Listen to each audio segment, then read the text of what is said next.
Hello guys, welcome back to my channel, and those who are new to this channel, kindly make sure that you subscribe to this channel for the latest tech updates and the tech knowledge. So today is basically the day 13 of our 20 days to statistics, and today we're gonna study about the sampling and what is like sampling bias and the types of it. So the data itself is not always wrong. The way data is collected can be wrong, but most real world conclusions fail not because of just bad models but because of the biased samples. The statistic starts with a simple assumption, okay?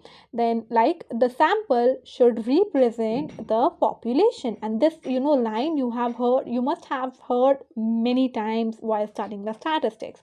So when this assumption breaks, the conclusions becomes misleading. So that's where the sampling comes. So sampling means selecting a subset of data from a large population to make conclusions about the whole. So what is sampling? It is basically a subset, or the sample, basically the selecting a subset of a data. It is nothing but selecting a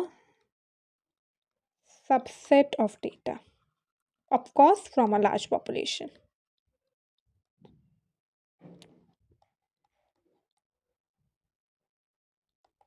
Okay, for example, serving 1,000 voters instead of millions, testing a few product from a production batch. Like, you must have all have heard, like, we can't test all the products in the production batch, so we just take a few products from the production batch in our manufacturing line, and we test that products and using the sample users to evaluate a product feature.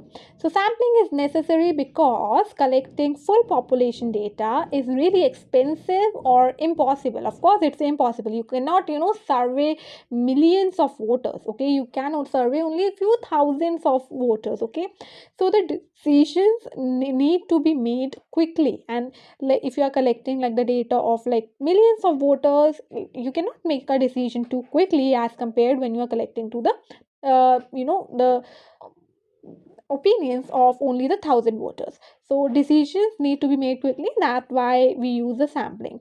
But sampling works only if the sample is representative. So that's where comes the concept of the sampling bias. Sampling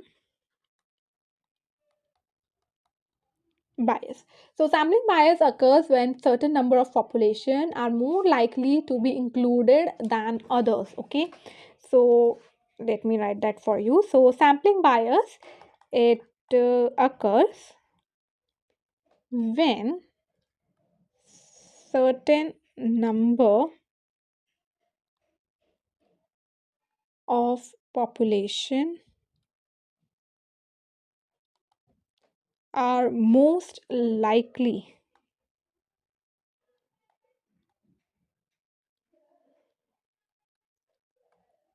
to be included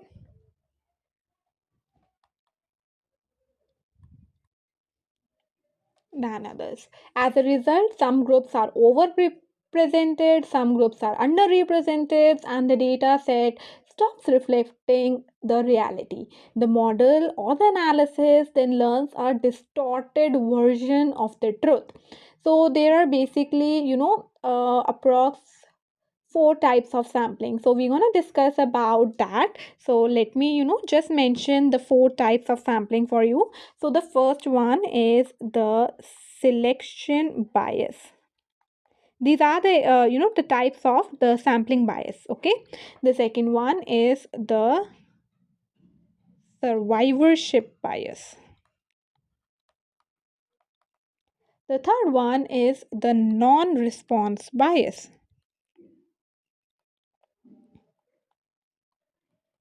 And the fourth one is the convenience sampling.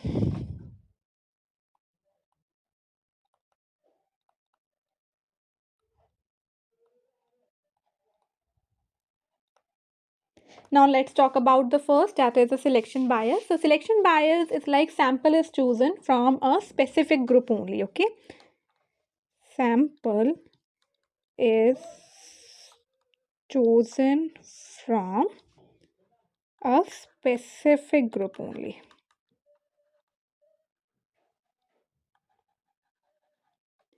For example, surveying only the gym members to estimate the average fitness level. Obviously, that would be so wrong. Okay, and it would be so biased. Talking about the survivorship bias, it is like only successful cases are observed. Only successful cases are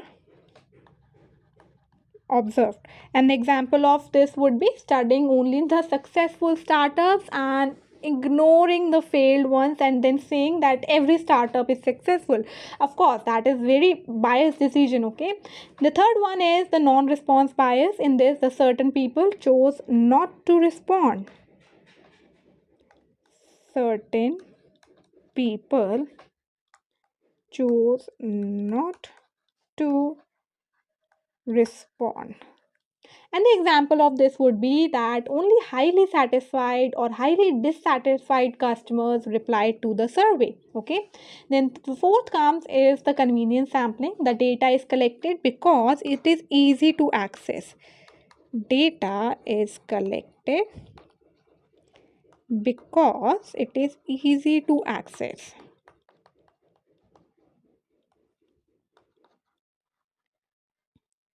And the example for this would be surveying only the college student for the general population behavior. So a data set can be large, clean, well labeled, and still be wrong because more data does not fix the bias data. And if the sampling process is flawed, increasing the data size only strengthens the incorrect conclusion.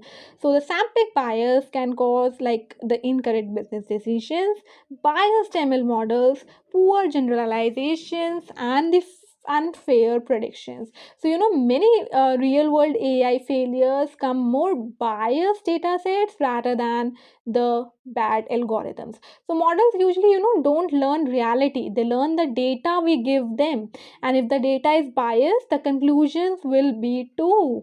And that's what one of this SSC teacher who evaluated it, there was a news that he said that the large language models, this AI and chat GPT and all, are biased because they are only trained by the general the general cast. Because LLMs, don't think by themselves. They just, take the information out of the data you feed. So he said that, your the fed samples is biased towards the general cast. That's why the output it gives is also biased towards the general cast. So with this example, you can, understand about or get an idea about what the sampling bias is. This was just a fun example to give you, just to make you remember. So this was all for this video about the sampling and the sampling bias and the types of sampling bias. And if you like the content of the video, just like this video, subscribe my channel, and do not forget to hype my video just to keep me motivated. Meet you in the next video of the 20 days of statistics. Till then, bye bye.